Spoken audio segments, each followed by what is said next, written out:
quel est le véritable besoin. Alors déjà, on essaie de comprendre d'où ça vient. Est-ce que c'est une envie personnelle parce que en tant que marketeur, on a envie de tester ça et c'est très ok de vouloir améliorer ses process. Est-ce que c'est un besoin qui est mentionné, mandaté par le CODIR, par le COMEX, par les investisseurs, par les autres parties prenantes, et dans ce cas, est-ce qu'il est clarifié en termes d'objectifs? Nous, on a un client pour qui c'est très clair. Le COMEX leur a demandé de faire 20% d'être 20% plus productif grâce à l'IA et que ça soit mesurable.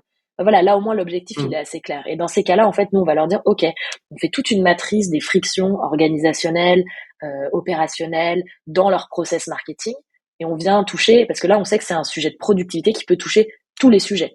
Euh, donc voilà, donc par contre il faut faire ces matrices, quels rôles font quoi, quels sont les pain points et les frictions de chaque rôle dans une équipe, interpersona, intra-équipe aussi.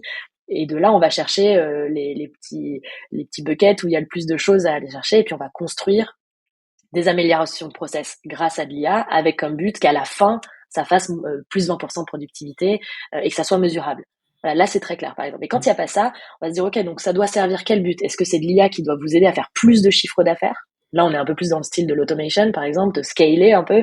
Est-ce que c'est de l'IA qui doit vous aider à remplacer des compétences? C'est-à-dire que vous n'allez pas recruter sur poste, il faut que ça soit fait par de l'IA. Est-ce que ça doit venir aider de la rentabilité? C'est un peu le cas de la productivité, mais dans ce cas vraiment de la rentabilité. Est-ce que ça doit être d'améliorer par exemple vos taux de conversion de closing, à générer de la marge d'une certaine manière, effectivement, parce que vous n'allez pas recruter un profil, ou est-ce que parce que vous allez faire un mix et rendre les gens plus efficaces. Enfin, voilà, donc on part de ça. Après, du coup, une fois qu'on a ce but global, à quelle étape du funnel du marketing vous pouvez le mettre en place?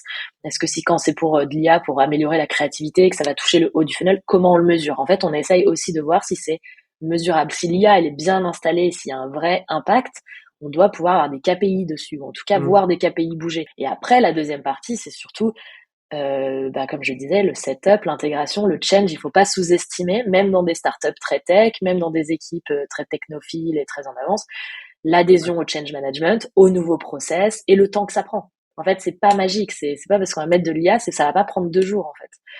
Et ça, aujourd'hui, il y a encore un peu cette perception, puisque tout le monde dit c'est incroyable, ça l'est. Mais pour que ça marche dans une entreprise, dans une organisation, c'est moins rapide qu'à niveau personnel en testant rapidement ChatGPT.